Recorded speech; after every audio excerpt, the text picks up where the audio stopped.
December 13. నిశ్చలమైన లంగరు. పరలోకాన్ని గూర్చిన నిరీక్షణ కూడా శ్రమానుభవ సమయాల్లో ఓ ప్రోత్సాహం. విశ్వాసులుగా మనవంతు శ్రమలు మనకున్నాయి. కానీ ఆ శ్రమల మధ్య మనం చెప్పనశక్యమును మహిమాయుక్తమునైన ఆనందంతో సంతోషించగలం.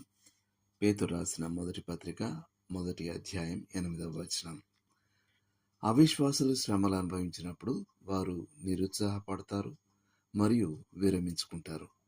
కానీ క్రైస్తవులు శ్రమలు అనుభవించినప్పుడు వారి విశ్వాసం మరింత బలీయమవుతుంది మరియు వారి ప్రేమ మరింత గాఢమవుతుంది.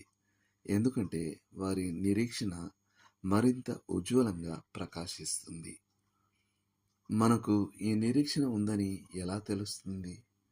సువార్త సత్యంలో ఈ వాగ్దానం ఇవ్వబడింది. కొలస్సీ పత్రిక 1వ అధ్యాయం 5వ వచనం. మనకు ఓ మంచి మనోభావం కలిగేలా విశ్వాసులమైన మనము కష్టపడనక్కర్లేదు.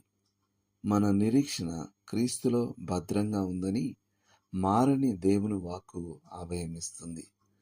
నిజానికి హెబ్రీ పత్రికలో ఈ నిరీక్షణ ఎప్పుడూ విరిగిపోని కొట్టుకుపోని ఓ లంగరుతో పోల్చబడింది. గుర్తుంచుకోవాల్సిన లేఖనం. ఈ నిరీక్షణ నిశ్చలమును స్థిరమునై మన ఆత్మకు లంగరు వలె నుండి తెరలోపల ప్రవేశించుచున్నది. నిరంతరము మెల్కీసెదకు క్రమము చొప్పున ప్రధాన యాజకుడైన యేసు అందులోనికి మనకంటే ముందుగా మన పక్షంన ప్రవేశించెను. హెబ్రీ పత్రిక 6వ అధ్యాయం 19-20 వచనాలు. వీటిని కూడా ధ్యానించండి. ఎఫెసీ పత్రిక 3:12, తిమోతికి రాసిన 2వ పత్రిక 1:12, హెబ్రీ పత్రిక 6:11. చేయాల్సిన పని. మీ భజన కీర్తనల పుస్తకంలో నుండి నా లంగరు నిశ్చలంగా ఉంటుంది అనే పాటను పాడండి లేదా చదవండి. జీవిత గాలులు ఎలా వీచినా సరే మీ లంగరైన క్రీస్తు మిమ్మల్ని నిశ్చయంగా సురక్షితంగా ఉంచుతాడని నమ్ముతూ నేడు బయటికి వెళ్ళండి. దేవుడు మిమ్మల్ని దీవించునుగాక.